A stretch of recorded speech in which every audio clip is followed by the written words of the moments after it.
एक गांव में भगवान शिव का परम भक्त एक ब्राह्मण रहता था।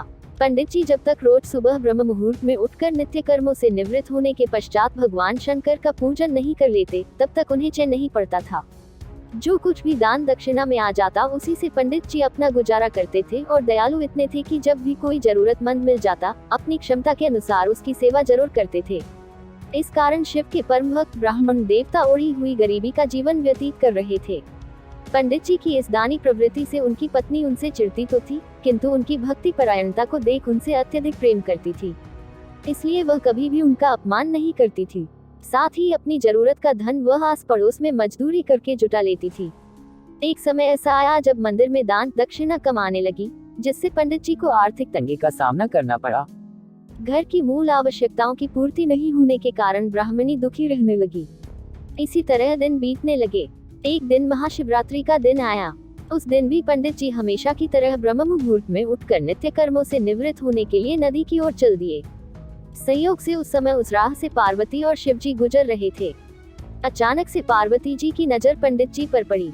आज पंडित जी महाशिवरात्रि को लेकर उतने उत्साहित नहीं थे जितने कि अक्सर हुआ करते थे। पार्वती जी को बात समझते देर नहीं लगी।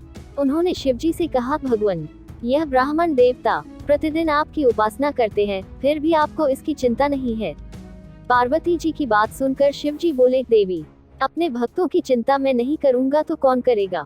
पार्वती जी, तो ही देव, आपने अब तक उसकी सहायता क्यों नहीं की? शिव जी, देवी, आप निश्चिंत रहिए, अब तक उसने जितने बिल्वपत्र शिवलिंग पर चढ़ाए हैं वही आज रात्रि में उसे बिल्वपत्र उसे धनपति बना देंगे।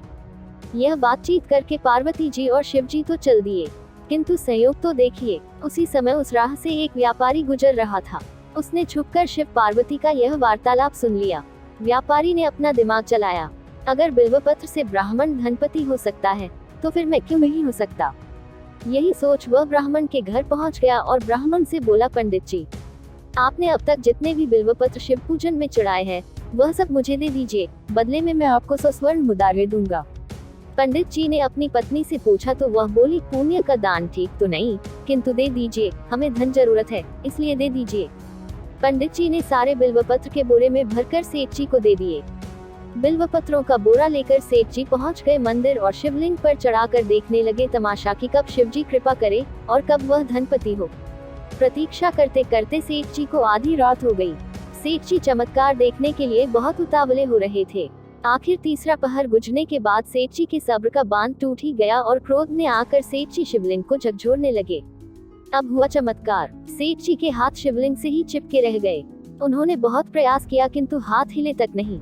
थक हार कर सेठ जी शिव जी से क्षमा याचना करने लगे तो शिव जी बोले, लोभी सेठ, जिस ब्राह्मण से तूने ये बिल्वपत्र खरीदे हैं उसे 1000 स्वर्ण मुद्रे से तब जाकर तेरे हाथ खुलेंगे।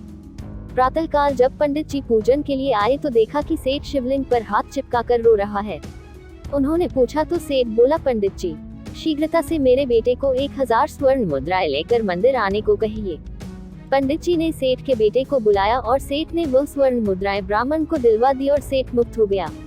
अब पार्वती जी शिव जी से पूछती है, हे नाथ, आपने अब तक अपने भक्त को कोई धन नहीं दिया। शिव जी बोले, देवी, मेरे पास कहाँ धन है जो दूंगा, किंतु मेरा भक्त अब गरीब नहीं है। देखिए,